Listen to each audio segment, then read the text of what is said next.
আমি তো জীবনেও ভাবছিলাম না যে বেকি নদীতে গোসল দেবার যায় আমার মোবাইল পানিতে পড়ে যাবো গা। হ্যালো বন্ধুরা, কেমন আছেন? আশা করি সবাই ভালো আছেন। তাই আজকে আমরা গেতাছি বেকি নদীতে গোসল দেবার নিকে। বহুত দিন ধরে বেকি নদীতে গোসল দিই না, তাই গেতাছি 3 জনে গোসল দেবার। তারপরে কিন্তু আমরা কাপড় চোপড় খুলে আই পেলাম নদী পারে গোসল দেবার নিকে। আরেকজনের গোড়া কিমরি উতাল দিছে রোজা থেকে কিরম ভাবে লাভ পারতাছে দেখুন নানেরা। তারপরে দৌড় পরে আই পেলাম কিন্তু নদীর মাঝখানে গোসল দেবার নিকে। ডুব একটা দিলাম ইতিমধ্যে তাড়াতাড়ি করে। বেকি নদীর পানি ঠান্ডা যেরকম ভাল লাগতাছে কিন্তু এরকমই। 3-4 ডুব দিয়ে আই পেলাম কাছার ফিলে, কারণ বহুত ঠান্ডা লাগতাছে। আমি আই পেলাম কাছার ফিলে, বাকি 2জনের পালা এখন।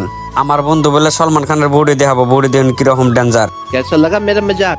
আর এক পানি ছোড়া পানিতে নামে না দেখে 2জনে পানি দিতেছি, মোবাইলটা পড়ে গেল পানিতে। তারপরে এই শুটটা নিলাম বেলেগ মোবাইল দেওয়ার কারণ আমার মোবাইল পানিতে পড়ে গেছে গা। পরের দিন সন্ধ্যাবেলা আই পেলাম কাপড় কিনবার নিকে V20 খরচেলা বাজারে। ভিতরে যায় দেখি আমার বন্ধু জিতুটে আছে, ব্যক্তি ঈদের নিকে জুতা কিনতেছে। আধা ঘন্টা ভরিয়া জুতা দেখলো 6-7 জনে। আর এই দোকানটাতে ভরিয়া নানান রকমের বস্তুপাতি আছে, ঈদের নিকে আপনারা কিনা হারবেন কিন্তু তাড়াতাড়ি আই পরে। আর আপনাকে যত রকমের টি শার্ট লাগে আই পেলেন খরচেলা বাজারে V20। হালমের এই জুতা জোড়া পছন্দ হলো, তাই মাটিতে ঘুরে ফেরে দেখতেছে পায়ের নগে মিলে না নাই। আরেকজনের এই জুতা জোড়া পছন্দ হলো, দাম হলো 3000 টাকা। এক সপ্তাহ পরে আজকে একটা ভিডিও দিলাম, আশা করি ভালো লাগবে। ভালো লাগে যদি ফলো করেন।